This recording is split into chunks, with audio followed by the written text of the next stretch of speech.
Michael, thanks for being here. It's good to have you here. Good that you have some time out of the office. Great to be here. It's nice to be out of the office. Good. Before we jump in and talk about the flood, I just wanted to talk to you a little bit and let the viewers know what attracted you. You were very eager to come to Iowa City. What attracted you to our community? Well, since the first of the year, I had been recruiting nationally, looking for a place to apply my wares, and once I became aware of Iowa City and you know the corridor concept and the fact that it was a university town, the size of the jurisdiction, all really came together for me. And that first day I came into town, I think I shared with you, just driving in, the vibrancy and the energy that was present really made the difference and really made it feel like a good fit. The cohesiveness of council, the depth and breadth of the knowledge of staff and their training and experience, it all came together, and it really just felt right from the very beginning. I'm sure people have a burning question. Have any of your attitudes changed post-flood? I mean, it was quite a summer for you. In terms of the city, no. Families settling in wonderfully. We really enjoy it. We're in walking distance to downtown and able to enjoy a lot of the festivities and goings on, and so we love it. So I'm sure you've heard this question a dozen times, if not more.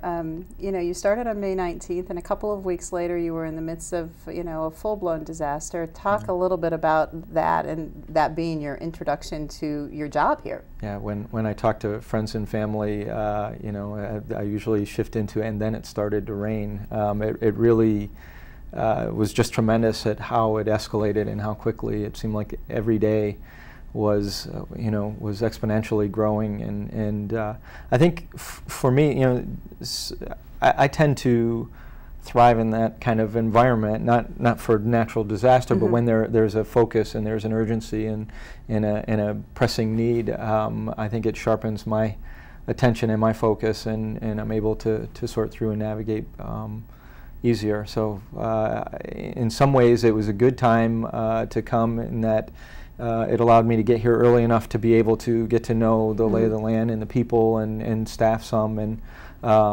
had I come a couple weeks later, I think I would have been in a very different situation in terms of how useful I may have been or not.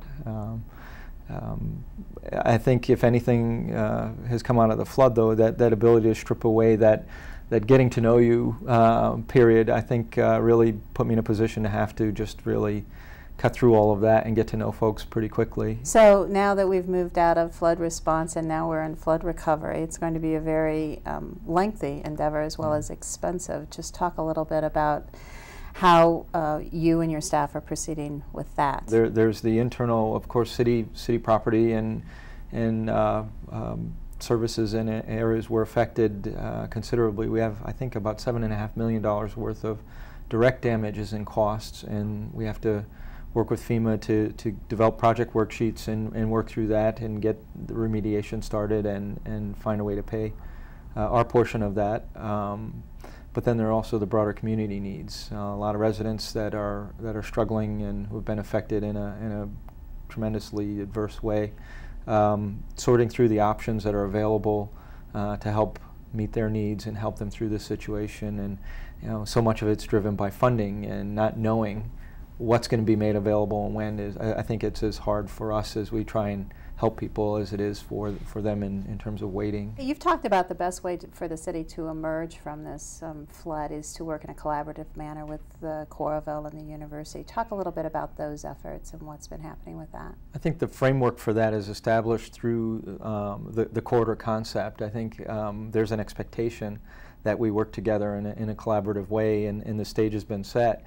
I think based on people's expectations, but also then just in the ability to come together on applications and to build a common vision for the future. We're all inextricably linked, and so if we kind of go on divergent paths, we're going to end up in a situation where we're either struggling to get back together or we're fighting over common destinies. And so making sure that we're taking the time to work together to set that common vision and define the point on the horizon we want to try and get to, I think is key. We're working with other layers of government, state as well as federal, absolutely. and Do they encourage that kind of collaborative effort, or how are they structured that would help or hinder this effort here? Yeah, that's a great question. I think more and more, particularly the federal government, but you see it in a lot of states as well, they want to see regional collaborations. They don't want to see duplication of efforts and people fighting over the same pots or the same things. They want to see us working together. And a lot of the grant funding programs are structured that way. We've had recent conversations. We know that a big pot of money is going to be made available through EDA. Their programs absolutely look on a regional basis. What are you doing to grow the region as opposed to just individual communities? So it's important that we set that groundwork and that we work together to frame those issues on a regional basis right up front. Well, thanks for being here, Michael. I think we're going to have to send you back to the office or whatever you have planned this afternoon. I imagine there's some flood issues or probably. something. Probably, but we really appreciate having you here today. Thanks for letting me be here.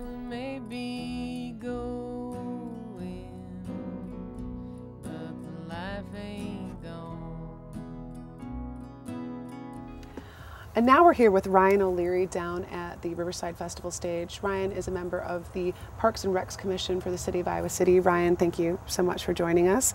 We wanted to talk with you today a little bit about what is going on with City Park and helping to rebuild the park. A couple of weeks ago, at the encouragement of the staff, I came down and I rode through the park, and I was really impressed to see volunteers from boys baseball going around and cleaning things up just days after everything had cleared. The guys were down there edging and using a leaf blower and a hose to clean the horseshoe pits.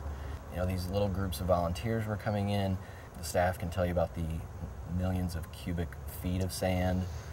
So Ryan, what are we going to be seeing in the spring for City Park?